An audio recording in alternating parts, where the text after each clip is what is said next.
Hello बच्चों, मैं स्मिता बिजलवान स्वागत करती हूँ आपका आईसीटी वर्चुअल क्लासरूम में। आशा करती हूँ आप सभी स्वस्थ होंगे और अच्छे से अपनी पढ़ाई कर रहे होंगे।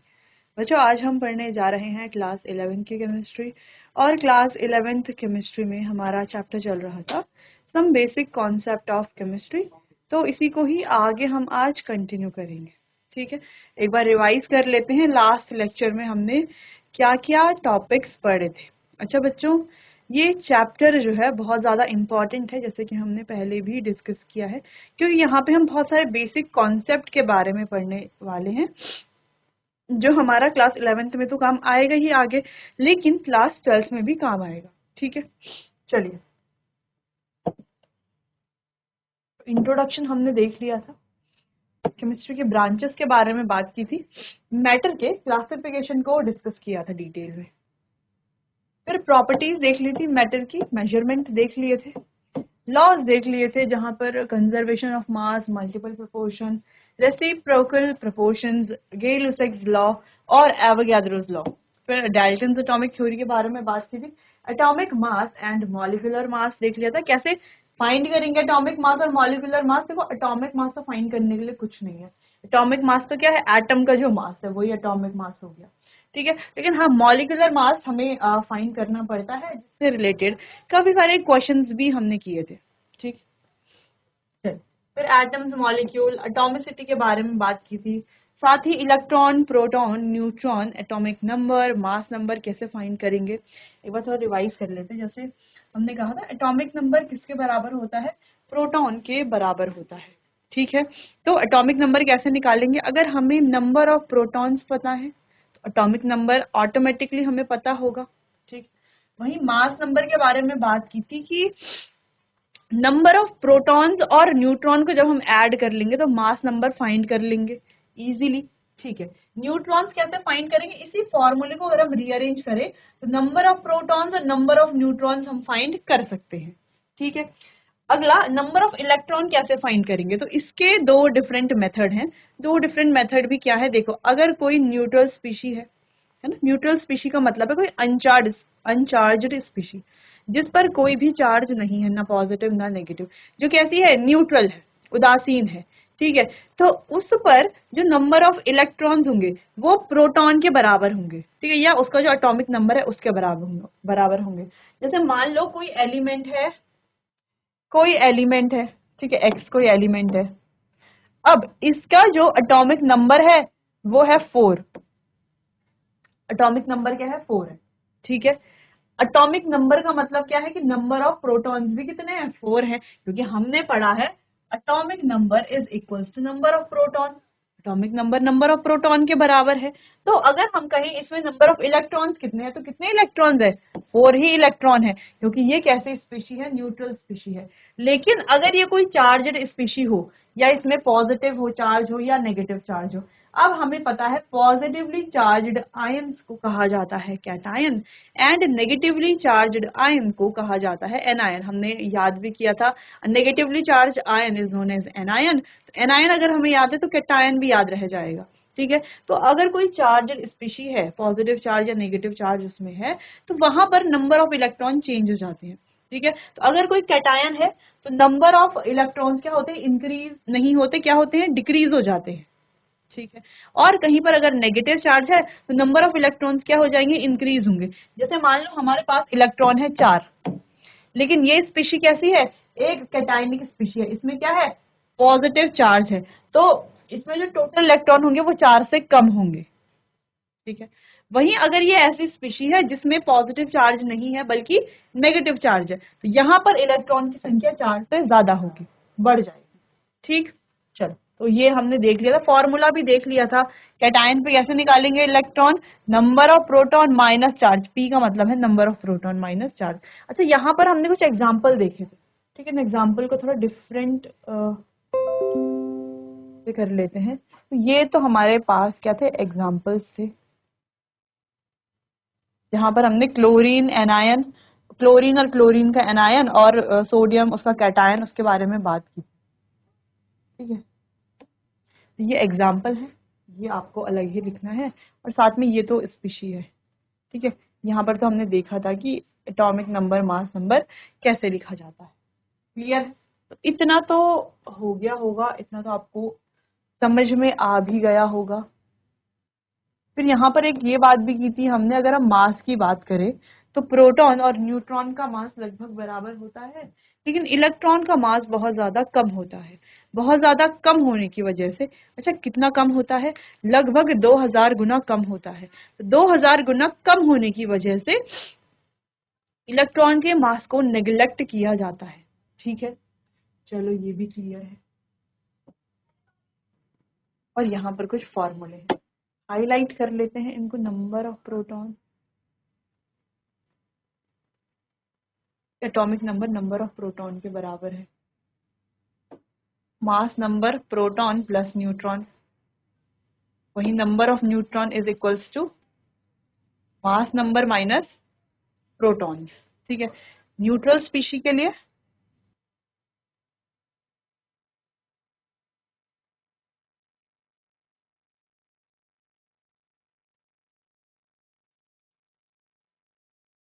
न्यूट्रल स्पीशी और चार्ज स्पीशी में कैटायन और एनायन। अच्छा, ये P का मतलब है नंबर ऑफ प्रोटॉन। ठीक है, ध्यान रखना है, P का मतलब है number of proton. Number of proton minus charge कर देंगे तो क्या आएगा, हमारे नंबर इलेक्ट्रॉन्स आ जाएंगे। ठीक है, कैटायन में। वहीं चार्ज के साथ प्रोटॉन को ऐड कर लेंगे तो एनायन में हमारे नंबर ऑफ इलेक्ट्रॉन आ जाएंगे। ठीक है, तो कंफ्यूज नहीं होना इसमें। ठीक है, और ये इंपॉर्टेंट भी है। चलो, तो कुछ क्वेश्चंस भी हमने सॉल्व कर लिए थे यहाँ पर। ठीक, फिर 1 AMU के बारे में बात की थी कि एटॉमिक मास यूनिट है क्या। फिर हमने आइसोटर्म्स, दैट इज आइसोटोप्स, आइसोबार्स, आइसोस्टर्स, ठीक है, इनके बारे में बात की थी। कुछ क्वेश्चन भी देख लिए थे, आइसो इलेक्ट्रॉनिक स्पीसीज। अच्छा, ये क्वेश्चन भी काफी बार आता है, आपको 2 स्पीसीज दे दी जाएगी और आपको पूछा जाएगा, जैसे एमसीक्यू में आ सकता है ये क्वेश्चन कि कई सारे आपको एग्जांपल दिए, यानी कि 4 ऑप्शन दिए हैं और आपको करेक्ट ऑप्शन टिक करना है कि कौन सी जो है आइसो इलेक्ट्रॉनिक स्पीशी है। ठीक है, तो आप क्या करोगे, वहां पर नंबर ऑफ इलेक्ट्रॉन्स कैलकुलेट करोगे। ठीक है, उनको काउंट करोगे और फिर आप जो है टिक करोगे कि आइसो इलेक्ट्रॉनिक स्पीसी कौन सी है। या आपको 2 स्पीसी दे दी जाएगी और कह दिया जाएगा कि आइसोटोन्स बताइए। तो आपको पता होना चाहिए आइसोटोन का मतलब जहां पर सेम नंबर ऑफ न्यूट्रॉन्स होंगे। ठीक है, तो आप आसानी से ऐसे क्वेश्चन कर सकते हो। नेक्स्ट हमने मोल कॉन्सेप्ट के बारे में बात की थी और कुछ इंपॉर्टेंट फॉर्मूलाज देखे थे। ठीक है, तो 1 मोल किसके बराबर होता है, एवोगैड्रो नंबर के बराबर। और एवोगैड्रो नंबर क्या है, 6.022 इंटू 10⁻23। राउंड ऑफ में हम कैसे लिखते हैं, 6 इंटू 10⁻23। ठीक है, अच्छा कुछ अगर हम बहुत एग्जैक्ट कैलकुलेशन करनी है तब तो हम पूरा 6.022 लेंगे, लेकिन हाँ अगर हमें कैलकुलेशन करनी है, थोड़ा इजी रखना है, तो 6 इंटू 10⁻23 भी हम लेते हैं। बाकी हमें पता है कि नंबर ऑफ मोल्स कैसे फाइंड करने हैं, मॉलिक्यूल कैसे फाइंड करने हैं, एटम कैसे फाइंड करने हैं, नंबर ऑफ इलेक्ट्रॉन कैसे फाइंड करने हैं। ठीक है, चलो, तो कुछ क्वेश्चंस हमने यहाँ पर किए थे जहां पर नंबर ऑफ मोल्स हमें फाइंड करने थे।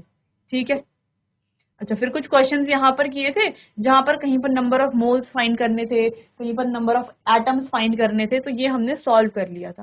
फिर हमने मोलर वॉल्यूम के बारे में बात की, मोलर वॉल्यूम के कुछ क्वेश्चंस भी यहाँ पर सॉल्व किए थे। ठीक है, जैसे एक क्वेश्चन था 2 gram of oxygen O2 at STP occupies the volume, तो वॉल्यूम हमने यहाँ पे निकाल लिया था 1.4 लीटर। ठीक है, फिर नेक्स्ट हम बात कर रहे थे परसेंटेज कंपोजिशन की लास्ट लेक्चर में। तो परसेंटेज कंपोजिशन तो हमने पढ़ लिया था, कैसे सॉल्व करेंगे, बाय वॉल्यूम और बाय मास, दो है हमारे पास, percentage composition by mass, percentage composition by volume. तो फॉर्मूले बहुत इजी हैं। इसके अलावा ये क्वेश्चन सॉल्व करना भी इजी है। तो यहाँ पर जैसे NaOH है तो Na का क्या परसेंटेज है, ऑक्सीजन का क्या परसेंटेज है, हाइड्रोजन का क्या परसेंटेज है, ऐसे निकाल सकते हैं। तो एक क्वेश्चन आपको होमवर्क में दिया गया था H2SO4 कि हाइड्रोजन का क्या परसेंटेज है, सल्फर का और ऑक्सीजन का, तीनों का परसेंटेज आपको बताना था। तो जैसे हमने ये क्वेश्चन यहाँ पर सॉल्व किया था वैसे ही आपने ये भी कर लिया होगा। नहीं किया है तो आप अभी से कर लीजिए। तो एक बार आप यहाँ पर फॉर्मूला देख लीजिए, फिर आगे बढ़ते हैं, आगे कंटिन्यू करते हैं चैप्टर को।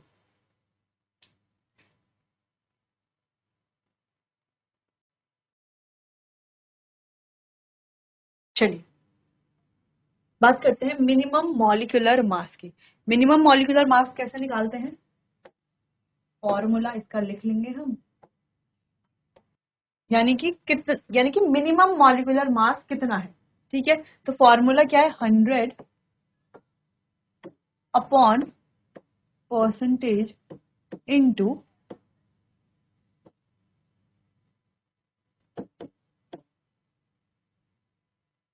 Atomic mass of an element.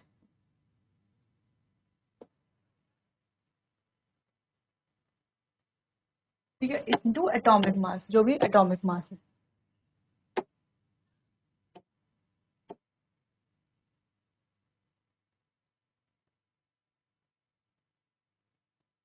ठीक है, चलो क्वेश्चन करते हैं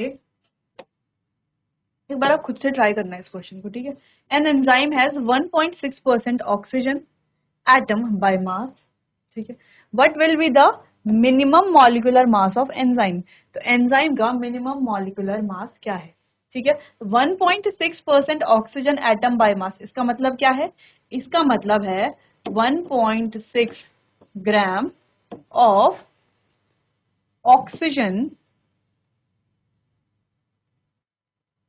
is present in 100 gram of enzyme. मतलब क्या है कि 1.6 ग्राम ऑक्सीजन कहां पर प्रेजेंट है, 100 ग्राम एंजाइम में। ऐसे ही तो हम करते थे। ठीक है, फिर अगला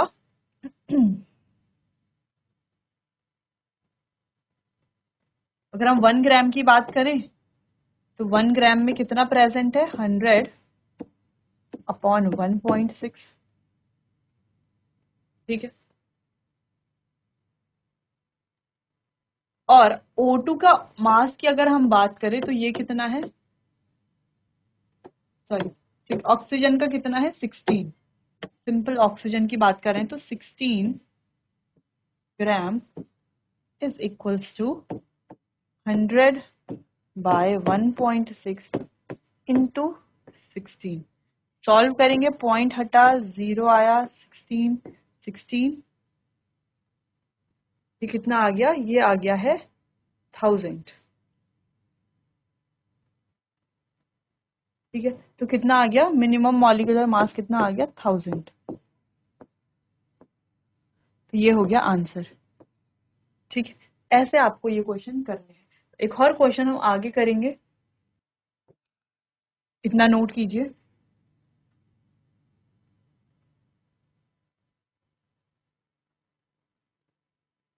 लिख सकते हो 1000 gram of enzyme.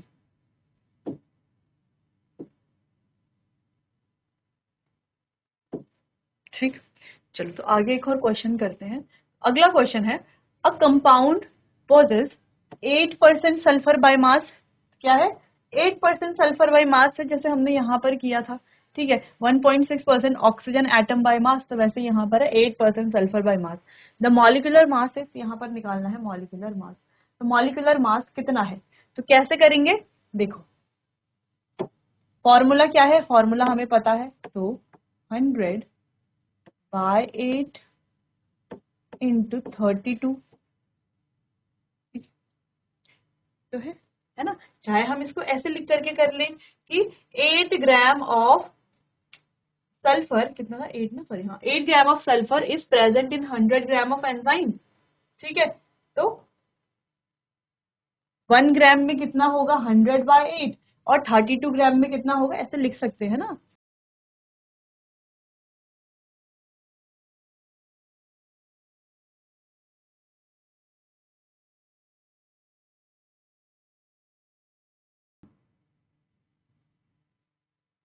Is present in 100 ग्राम।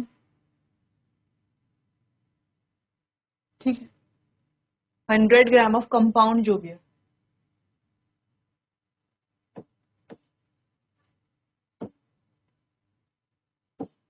ठीक, नेक्स्ट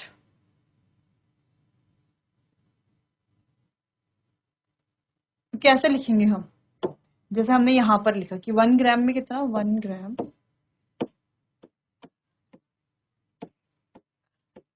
100 बाय 8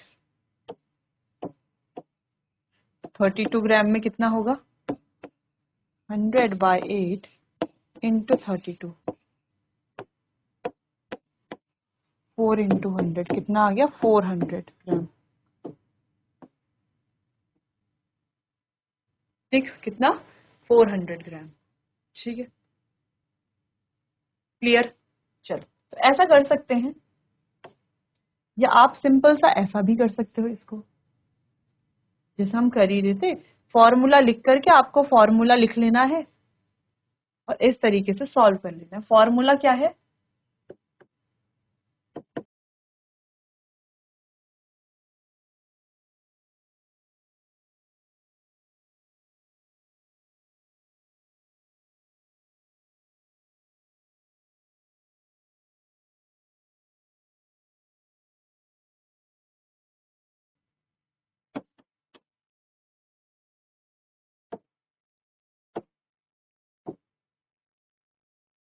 ठीक है, ये formula 100/% into atomic mass of element. या तो ये फॉर्मूला लिख करके सॉल्व कर लो, या तो पूरा आप निकाल करके सॉल्व कर सकते हो। एक क्वेश्चन को करने के अलग अलग मेथड हो सकते हैं। ठीक है, क्लियर है? नोट कर लीजिए इतना। चलिए आगे बढ़ते हैं और बात करते हैं empirical formula and molecular formula की। अच्छा, ये जो एम्पेरिकल फार्मूला है और मॉलिक्यूलर फार्मूला है, ये बहुत इंपॉर्टेंट टॉपिक है, आपको कैलकुलेट करना चाहिए। इस एग्जाम में क्वेश्चन जरूर आता है, एम्पेरिकल फार्मूला क्या है, मॉलिक्यूलर फार्मूला कैसे कैलकुलेट करेंगे। ठीक है, चलिए, एम्पेरिकल फार्मूला होता है the simplest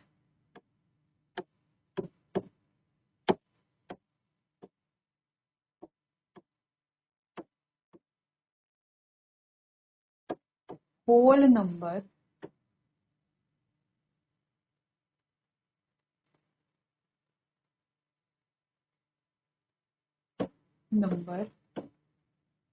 ratio of an atom of element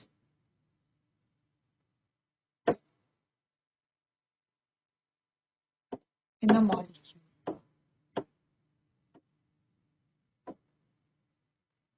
ठीक है, of an element in a compound cell।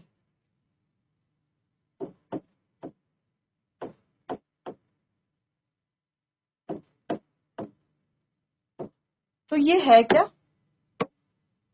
Simplest whole number ratio. क्या है? Simplest whole number ratio.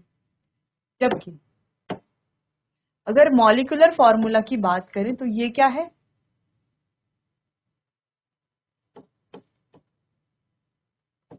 Exact number of atoms of element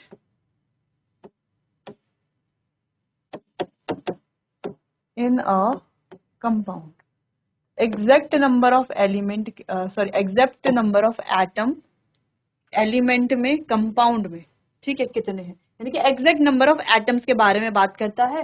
ये बात करता है सिंपलेस्ट होल नंबर रेशियो में। ठीक है, जैसे हम बात करें मॉलिक्यूलर फॉर्मूला है, मॉलिक्यूलर फॉर्मूला को अभी समझ में आ जाएगा। ठीक है, तो मॉलिक्यूलर फॉर्मूला को हम लिख सकते हैं। मान लो मॉलिक्यूलर फॉर्मूला है हमारे पास कोई C6H12O6। ठीक है, ये है। या मॉलिक्यूलर फॉर्मूला है हमारे पास किसी कंपाउंड का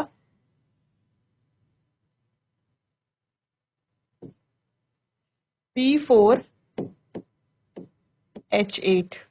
ठीक है, या है C2H6। ठीक है, ऐसा है, या इसको मत मानो C2H6 है। ठीक है, या हमारे पास है CH4। ठीक है, ये क्या है? कुछ मॉलिक्यूलर फॉर्मूला है। इसके अलावा हम ऐसा लिख सकते हैं,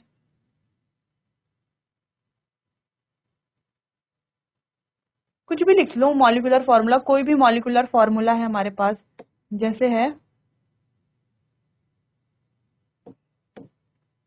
चलो इतनी काफी है मॉलिक्यूलर फॉर्मूला, ठीक है। तो चलो ये तो मॉलिक्यूलर फॉर्मूला। अगर इन्हीं का इंपेरिकल फॉर्मूले की बात करें, शॉर्ट में लिखेंगे EF, इंपेरिकल फॉर्मूले की बात करें, तो जो इनमें सिंपल, जो सबसे छोटा वाला है, उससे क्या कर लेंगे, सबको डिवाइड कर लेंगे। जैसे यहाँ पे 6 छोटा है तो 6 से डिवाइड कर लेंगे, C12O1, ठीक है। अब इस इंपेरिकल फॉर्मूले से हम बहुत सारे क्या बना सकते हैं, बहुत सारे मॉलिक्यूलर फॉर्मूला बना सकते हैं। अगर हम इसकी वैल्यू 2 कर दें तो, की वैल्यू 3 कर दें तो, ठीक है, तो आगे हम और ज्यादा फॉर्मूला बना सकते हैं। जैसे यहाँ की बात करें, C1H3, यहाँ की बात करें तो यहाँ पर हम क्या देख रहे हैं कि ये पहले से ही क्या है, सिंपलेस्ट फॉर्म में है ही, ठीक है। तो ये तो CH4 ही रहेगा। तो हम कह सकते हैं कि मॉलिक्यूलर फॉर्मूला और इंपेरिकल फॉर्मूला बराबर नहीं होते हैं, लेकिन मॉलिक्यूलर फॉर्मूला और इंपेरिकल फॉर्मूला बराबर होते हैं। कब? जब ये क्या होते हैं, पहले जो ये मॉलिक्यूलर फॉर्मूला अपने किसमें होता है, सिंपलेस्ट फॉर्म में होता है। जैसे कि ये है CH4 है, तो इसका कुछ और इंपेरिकल फॉर्मूला बन ही नहीं सकता, ये पहले से ही इंपेरिकल फॉर्मूला है, ठीक है।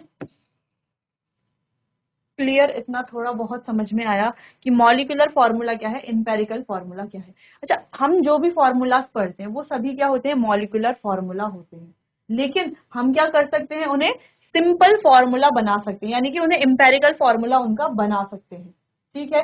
जैसे अगर हम कहें, जैसे कोई भी फॉर्मूला, जैसे हमने ये वाला फॉर्मूला ही देखा, तो हमने क्या किया, इसको डिवाइड कर लिया, ठीक है। जो इसका नंबर था, जैसे जो सबसे स्मॉलेस्ट नंबर है उससे डिवाइड कर लेंगे, फिर हम आसानी से इंपेरिकल फॉर्मूला बना लेंगे। तो ये तो थोड़ा बहुत इंट्रोडक्शन था, अभी इसको थोड़ा और डिस्कस करते हैं, इतना पहले आप नोट कीजिए।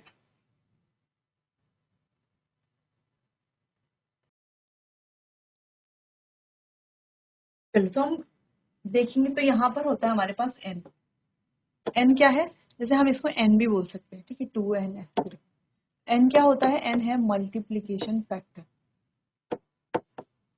और n की मदद से हम मॉलिक्यूलर फॉर्मूला और इंपेरिकल फॉर्मूला फाइंड कर सकते हैं, ठीक है।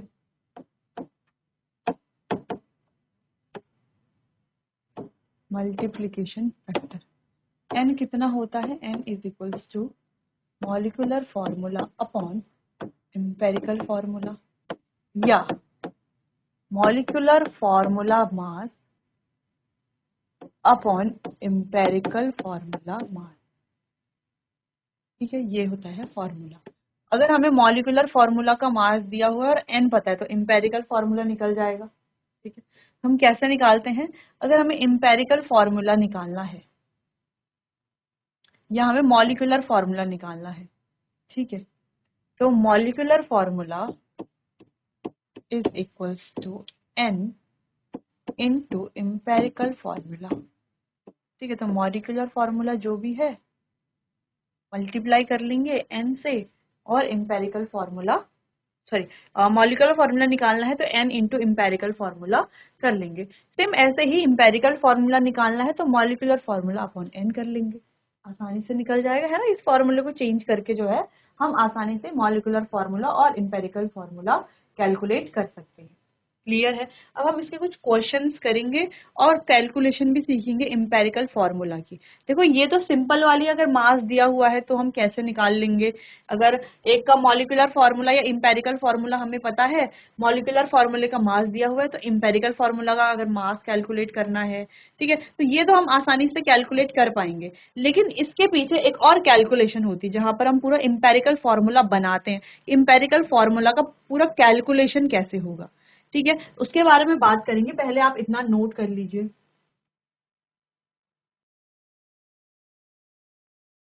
चलिए, तो एक क्वेश्चन है,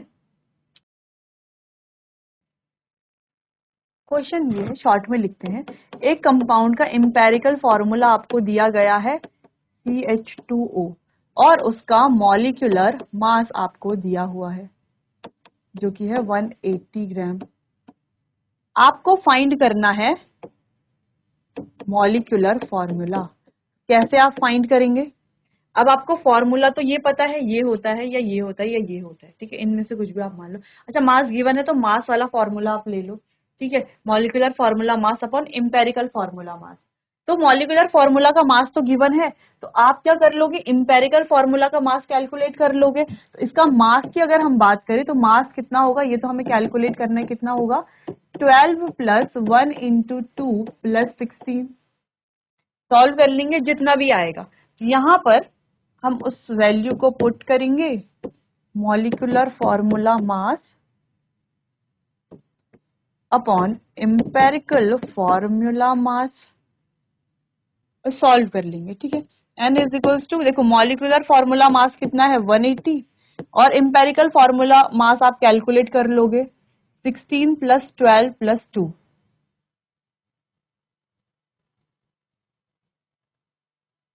कितना आ रहा है 36। एन की वैल्यू कितनी आ गई 6, एन की वैल्यू 6 आ गई, हम फॉर्मूले में पुट करेंगे तो क्या आ जाएगा, मॉलिक्यूलर फॉर्मूला कैसे कैलकुलेट करते हैं, n into empirical formula, solve करेंगे तो मॉलिक्यूलर फॉर्मूला कितना आ जाएगा C6H 6 टू 12 O6, ये आ जाएगा हमारे पास मॉलिक्यूलर फॉर्मूला। तो बच्चों इसके काफी सारे क्वेश्चन हम अपने आने वाले अगले सेशन में करेंगे, साथ में कैसे इंपेरिकल फॉर्मूला कैलकुलेट करेंगे उसको भी हम डिटेल में पढ़ेंगे, और बहुत सारे क्वेश्चन हम करने वाले हैं। तो आज के लिए बस इतना ही, मिलते हैं अपने आने वाले अगले सेशन में, तब तक के लिए आपका बहुत बहुत धन्यवाद।